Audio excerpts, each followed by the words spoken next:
Rha Goddess, thanks for appearing on the UpTake, and welcome to the Twin Cities, because this is our home base. What brings you to Netroots?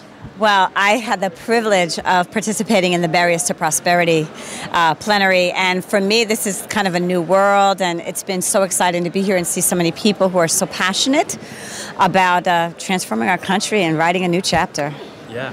What did you share at the plenary?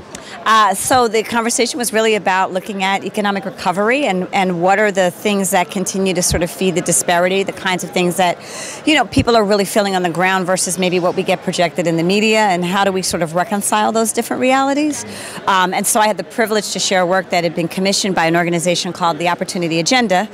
The work is called Opportunity Now, and it's all about the stories from the front lines of economic recovery.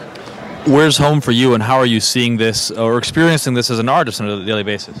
I am based in New York, but have the opportunity to travel to, sort of very large cities as well as very intimate communities. And it's really, for me, been sort of fascinating to see the range of realities of people. I think, we sort of get this specific story or narrative kind of sometimes pushed in the media, but then when you kind of get on the front line or you get at the kitchen table with people, there's a whole other range of stories that we're just not hearing. And so my desire as an artist is to sort of breathe life into some of those other stories that may not necessarily be on the radar. What needs to happen in the national discussion for these daily stories, important stories that are being ignored, to really be pushed to the forefront? I think for me the conversation is about activation and it's about innovation, right? So it's, people who have been so hard hit by this economic recession over the last couple of years and who are really struggling with issues of joblessness and housing and transportation, they need to be able to be educated in a way that they can be ignited in their own power and really want to sort of take up the mantle and engage around their own issues, but also that they see it as an opportunity to join the larger national conversation, which is really about, how are we going to map the future of our nation, and bigger than, for me, bigger than sort of just shaping a new economy. I think we've got to really deal with some of the ingrained cultural challenges of capitalism. You're bringing a lot of perspective here to Netroots. What are you learning, and who are you talking to? What's jumping out for you? Again, I think the big thing that I'm experiencing as I'm engaging with people is the fact that people are so passionate, that people do care, and part of what, I think they're struggling with is how do I navigate and move my big ideas into the forum without sort of allowing my resignation about where we are to take over, right? So how do we hold on to the vision and not sort of get entrenched in what may feel very, very difficult and very messy right now in the national discourse? Would we be privileged enough to hear a brief performance during this interview, or perhaps just a snippet of what we heard earlier? Sure, okay. Absolutely.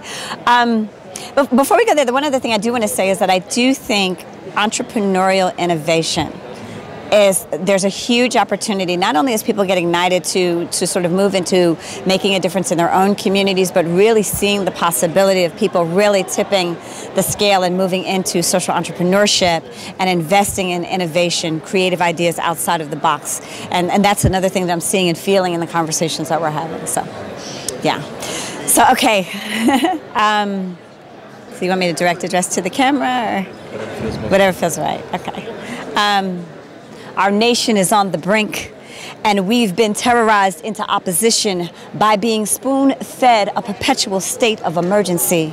We've been waiting for someone to ring the alarm. Too many missiles pointed in the wrong direction. Too many innocent bystanders intoxicated from a steady diet of Kool-Aid, drunk at a series of underground bootleg tea parties. Too many innocents intimidated by the complexity of the analysis, intentionally drafted in lexicon unintelligible to the non-insider, which is most of us. Too many oblivious who never got the memo that the ish was going down, but are catching mortar fire on the ground, just trying to make it to the corner bodega, just trying to make it across the Arizona border to New Mexico, just trying to make it to the collective bargaining table, to the free healthcare clinic, to the next mortgage payment, just trying to make it. Bravo. Thank you so much. Where are you? What time of day? What are you reading, eating when these lyrics come to you? When does the muse come? For me, all the time.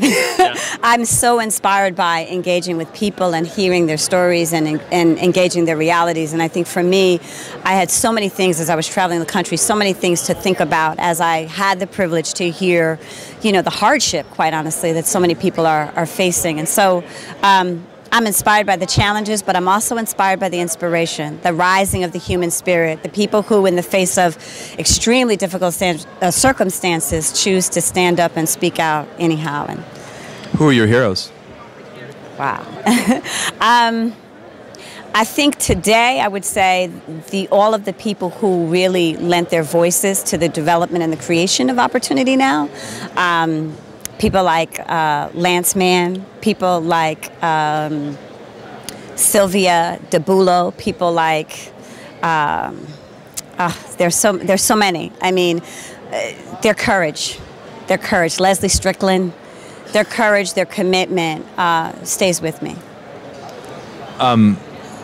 We have viewers and listeners watching from all over the country because this is Netroots Nation. Those who are interested in seeing you perform and supporting you, where can they do so? So I'm reachable. I have a YouTube channel, of course, YouTube user at Rha Goddess. And then I also, my website is RhaWorld, www.RhaWorld.com. And then finally, my company, which is all about engaging creative entrepreneurs in this next wave of innovation, is MoveTheCrowd-LLC.com. Any performance spaces in New York or on tour? We are literally just about to launch the filming of Opportunity Now. That's sort of the big wave, so definitely be on the lookout for that this summer. Cool. And then certainly a bigger, heavier campaign in terms of moving around the country in the fall. Why the name Rha Goddess, by the way? So I took on my name as a result of a spiritual vision quest that I embodied and took on about 13 years ago. And it means in the Kemetic lineage, light supreme. And it's kind of sort of what I've been given humbly as my mandate, is to bear the light and to bring the light and to show the light onto the places that need healing, that need celebrating, that need uplifting, and that need transforming. And that's Thanks for illuminating us all. What I carry. Thank you. Thanks, Rha Goddess. Pleasure. Pleasure was mine.